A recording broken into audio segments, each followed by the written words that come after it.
Syukur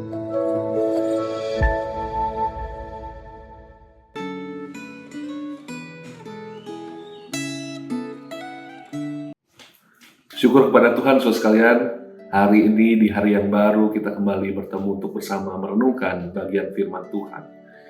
Hari ini kita akan merenungkan Ulangan pasal yang ke-14 ayat 22 sampai dengan 29.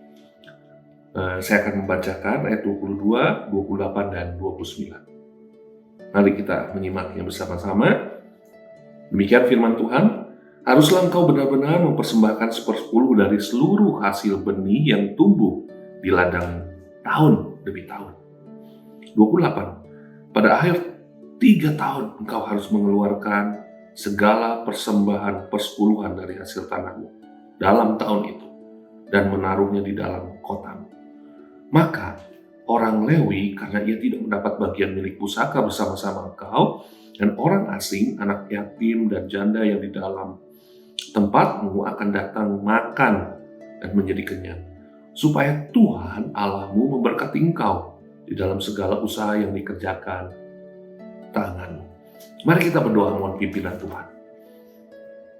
Tuhan, terima kasih memberikan kembali kami kesempatan jalani kehidupan kami dalam pimpinan penyertaan. Dan kami bersyukur firman-Mu senantiasa menjadi bagian kami. Dan kiranya Tuhan terus membawa kami untuk hidup di dalam kebenaran firman itu. Di dalam Kristus kami berdoa bersyukur. Amin. Saudara, kalau kita berbicara tentang kitab Ulangan, tentunya kita tahu bahwa kitab ini sengaja diulang, disampaikan kembali oleh Musa kepada saudara-saudaranya. Kenapa? Karena ketika Musa memimpin Israel keluar dari tanah Mesir untuk menghidupi satu identitas yang baru sebagai umat Allah, Tuhan sudah memberitakan aturan-aturan Taurat untuk mereka hidup dengan identitas umat Allah, umat yang khusus. Tetapi di dalam perjalanan waktu mereka mengalami konsekuensi karena kedegilan hati mereka, sehingga mereka harus berputar selama 40 tahun. Nah, di dalam perjalanan waktu itu sudah hampir selesai, tapi yang tersisa hanya Musa, Yosua, dan juga Kaleb sebagai generasi pertama yang keluar dari Mesir, dan sebagian masih muda. Oleh sebab itu Musa sebagai pemimpin yang baik, dia ingat dia tidak mungkin akan bersama-sama dengan bangsanya, dan dia harus lakukan sesuatu yang penting, yaitu membekali bangsanya yang dikasihnya dengan kebenaran firman Tuhan, perintah Tuhan. Dan salah satunya adalah mengenai persembahan perpuluhan. Dan ini dimulai dengan sebuah perintah, haruslah engkau benar-benar mempersembahkan 1/10 dari seluruh hasil benih yang tumbuh di ladang tahun demi tahun. Tuhan ingin agar orang-orang Israel di tempat yang dijanjikan Tuhan, tanah perjanjian itu, ketika mereka memulai usaha mereka dan usaha itu menghasilkan, mereka harus lakukan hal ini. Memang ada ketetapan angkanya 1/10, dan ini tujuannya adalah untuk mensupport, untuk mendukung saudara-saudara mereka, siapa saja, yaitu suku Lewi yang memang tidak mendapat jatah pembagian tanah, atau orang-orang asing.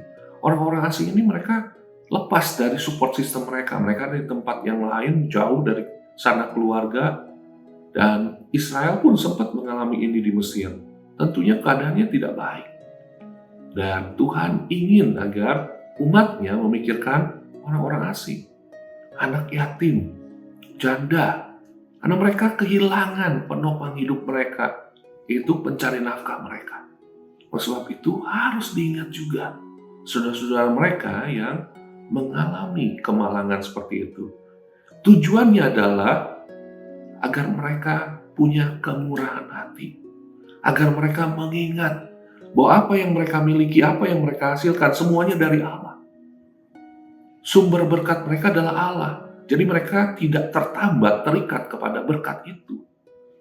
Mereka harus ingat bahwa di dalam perjalanan kehidupan mereka, segala sesuatu adalah dari Allah. Dan mereka harus kembalikan karena Allah itu sendiri, karena Tuhan itu sendiri.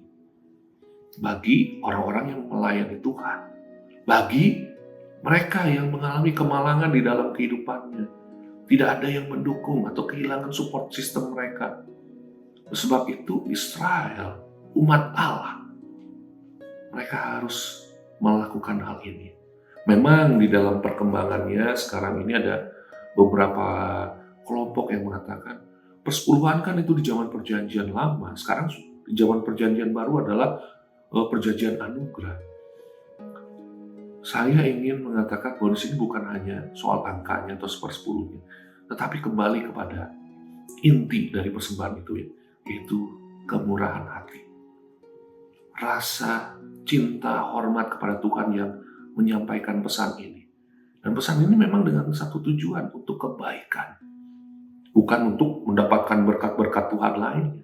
Tetapi ini digerakkan, motivasinya adalah karena kita sadar bahwa Tuhanlah pemberi berkat. Dan segala sesuatu yang kita miliki dari Tuhan, mari kita kembalikan. Seperti yang Tuhan inginkan. Yaitu untuk menjadi berkat juga bagi orang lain dengan kemurahan hati kita. Dan saya percaya kita sebagai orang-orang yang mengalami berkat Tuhan, kiranya gerakan itu ada di dalam kita. Kemurahan hati itu menjadi bagian kita. Kita melihat ada begitu banyak orang-orang yang mungkin di dalam kehidupan ini sedang mengalami pergumulan-pergumulan yang membutuhkan uluran tangan kita. Atau kita melihat pekerjaan-pekerjaan Tuhan yang membutuhkan support kita. Mari kita dukung. Dan lewat itu, kita melihat pekerjaan Tuhan semakin terus berkembang. Ada orang-orang yang terus melihat kasih Tuhan, merasakannya lewat setiap kita umat Tuhan yang sudah mengalami kasih Tuhan, mengalami berkat Tuhan. Dan inilah yang Tuhan inginkan. Dan alangkah indahnya kalau itu terjadi di dalam kehidupan kita. Yang saling menyupport, saling mendukung, saling mengulurkan tangan, untuk sama-sama bergandengan tangan, menyongsong satu hal yang indah bersama dengan Tuhan. Kiranya Tuhan menolong kita. Mari kita berdoa. Tuhan, terima kasih. Kami diingatkan satu hal penting untuk mengingat bahwa Tuhanlah sumber berkat di dalam hidup kami. Dan karena itu, kami yang sudah mengalami berkat Tuhan, kami juga ingin menjadi saluran berkat Tuhan bagi orang-orang yang memerlukannya, bagi pekerjaan Tuhan. Terima kasih Tuhan, sekali lagi ingatkan hari ini, hal ini di hari ini. Terima kasih Tuhan, di dalam Kristus kami bersyukur berdoa. Amin. Tuhan menyertai dan memberkati kita sekalian di hari ini.